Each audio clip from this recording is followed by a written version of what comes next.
Plus tôt cette semaine, le président Donald Trump a annoncé qu'il voulait déplacer l'ambassade des États-Unis de Tel Aviv à Jérusalem. À l'heure où nous vous parlons, le président doit justement se prononcer sur le statut de Jérusalem. Mais pour l'instant, il doit faire face à des résultats mitigés, car d'un côté, le président surfe sur les retombées d'une victoire au niveau législatif. Son projet de réforme fiscale a été approuvé par le Sénat. Mais d'autre part, il doit faire face à la progression de l'enquête sur une possible collusion avec la Russie lors de la campagne présidentielle de 2016.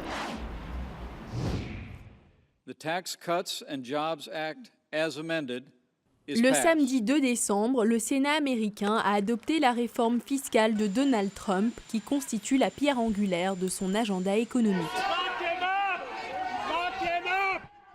Quelques heures avant l'adoption du texte, l'ex-conseiller à la sécurité nationale de Donald Trump, Michael Flynn, a plaidé coupable pour avoir menti au FBI sur ses contacts avec des officiels russes avant la prise de fonction du président. Selon Adam Schiff, leader démocrate dans la commission des renseignements du Congrès, ces révélations sont très inquiétantes. Les Russes ont tout simplement aidé Donald Trump lors de la présidentielle. Après les sanctions imposées aux Russes par le président Obama à cause de leur ingérence dans nos élections, Flynn, l'un des bras droits du président Trump, a dit aux Russes de ne pas réagir et il leur a promis de prendre en main la situation. Puis il a menti au FBI. Les avocats de Donald Trump insistent sur le fait que l'admission de culpabilité de Michael Flynn n'engage que lui-même et que les principales affirmations du président sur l'affaire russe restent inchangées. Ce qui a été démontré, c'est qu'il n'y a pas eu de collusion, aucune collusion. Il n'y a eu absolument aucune collusion. Nous sommes donc très contents. Michael Flynn. Flynn était un membre clé du clan Trump pendant et après la campagne présidentielle de 2016. Enfermez-la, exactement. Une référence à Hillary Clinton. Maintenant, la question est de savoir quelles informations pourrait fournir cet ancien membre du cercle privé de Donald Trump à Robert Mueller, le procureur chargé de l'enquête sur la collusion éventuelle avec la Russie. La majeure partie du tapage et des spéculations est complètement injustifiée.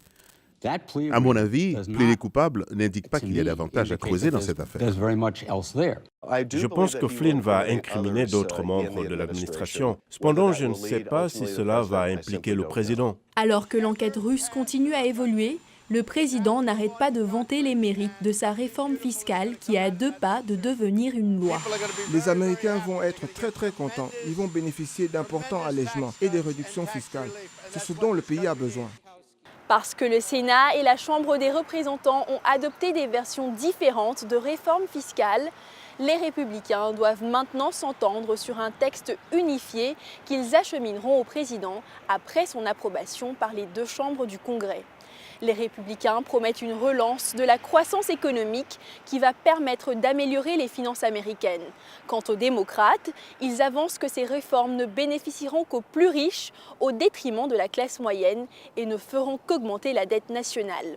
Dili Diko, VOA Afrique, Washington.